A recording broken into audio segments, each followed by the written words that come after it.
All right, Coach. Heck of a game. Back and forth, lots of runs, lots of hits. Just share your thoughts with us on what happened tonight. Well, we were right in there, we made some crucial errors and some, times, and a base running error late in the game. But again, we're right in there with a top 5 team, and I think you put Justine Molina up there 8 out of 10 times, she's going to get the hit for you. So I like where we're at. I love the fight that our team had. They never let up. And really love how Caitlin came in at the end of the game. This game is kind of, we talked yesterday about a different game. Well, this is a different game altogether. This was one of the wildest games, the highest scoring game in the history of UCF Florida. Just kind of describe why was the offense is so successful and the pitching maybe not as what you would have liked, obviously. But this was a unique game for sure that we haven't seen in a while for anybody. Yeah.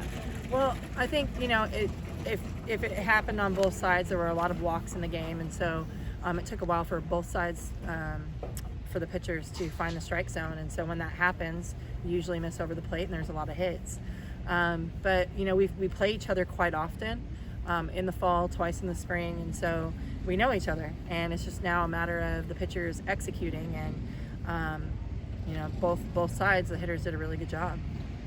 Florida got started in the second inning with that 7-run second inning, but you guys did manage to battle your way back to tie the game up late. Considering the history this team has had against Florida, what does that? Where do you say, I guess, assess the team's performance after they have done something like that, even keeping it close? Yeah, well, we lost the game in 1 inning, so you take that inning away, we beat them by a lot of runs. And so I just think that speaks to our youth as a team.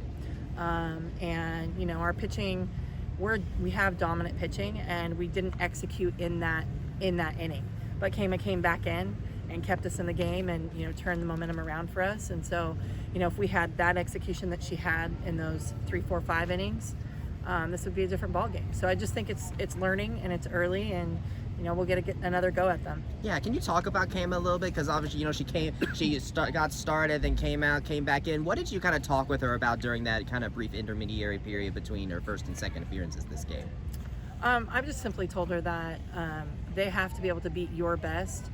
I think once we got the lead, she came out with a little bit of a different presence, and Kama's good because she's super competitive. And so you kind of saw it in some of the plays, and when she turned it around and became her competitive self once again, she's tough to beat. And as a coach, if I'm staying up at night thinking about it, I probably took her out a little too soon. She, outside of that 1 inning, she was doing a good job. You've been talking about the bottom of the order, getting production. Yeah. Macario's had a great weekend. Tonight, Burge and Volpe had big nights. Just talk about those two stepping up and getting production out of the bottom of the order. It's huge. I think Lala is leading our team in RBI, or was going into the game, and people say like, oh, is that common? And I said, well, when your 6, 7, 8 hitters get on, heck yeah, it is. So that's the whole idea with our lineup, is just constantly turning it over, and kind of playing maybe like a 1 through 4, 1 through 5 lineup, and then start it over again. And so love what she's doing, love her competitive at bats, and again, we're talking about a lot of freshmen and sophomores, so bright future. Who scored the most runs ever for any UCF team against a Florida team, which is, they have a top 5 pitching staff in the country. I know it's a loss, but going back to last year, you've had success against their pitching, and tonight another example. It's got to give your players confidence against one of the best pitching staffs in the country. Yeah, sure. Well, I think, human reaction, this one hurts them. They've won big in all of those moments, and I said, today wasn't our day, guys. And again, with some of the mistakes we made in that one big inning, our team is still in it. So never count us out. The fight that we have and the ability we have to score runs is just huge for us. And, some of the mistakes we made earlier in the game and even late in the game, we're in the 3rd week of season. So I'm feeling really, really good about where we are.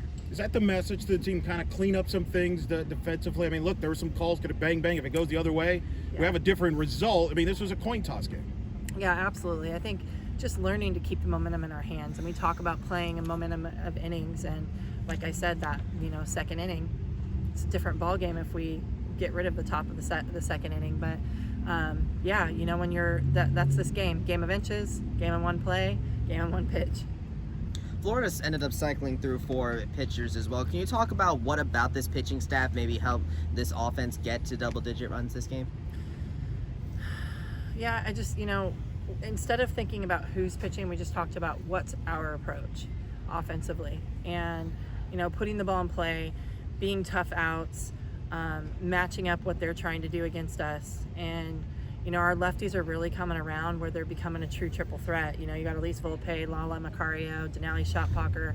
All of them swung away, slapped, and even tried to, lay down the bunt. And Nini Rowe, so you got her. So it's going to be really hard to defend them, and that's why they're going to have to run through a lot of pitchers when you face us and we're on.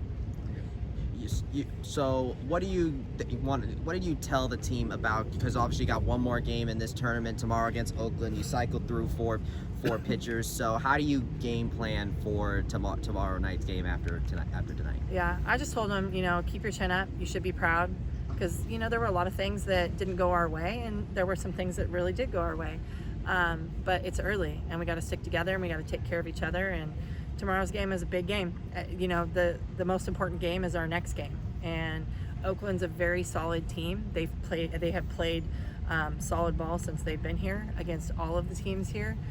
So I'm excited for that new challenge, and I'm mostly excited that after this game we get right back to it. Because I think Justine Molina wants another at bat, and I'm ready to see her take it. Big crowd again. It's been great crowds all weekend. We don't know. Obviously, we have one more game in the tournament, but it's going to be the most attended tournament of history in UCF. Great field, great fan support. Gus Malzahn throwing the first pitch. Just kind of describe this weekend to this point, and Gus, the first pitch and the crowd support. Yeah, well, Night Nation was absolutely awesome. Hearing them cheer UCF in that game we've just come such a long way. But I'm truly impressed by our community, and I really think that we're fun to watch, not only in person, but I think the viewers are, we're getting a lot of views on TV as well. And our girls leave their heart out there. And so I think that makes it truly exciting for, our community, and love the support from Night Nation.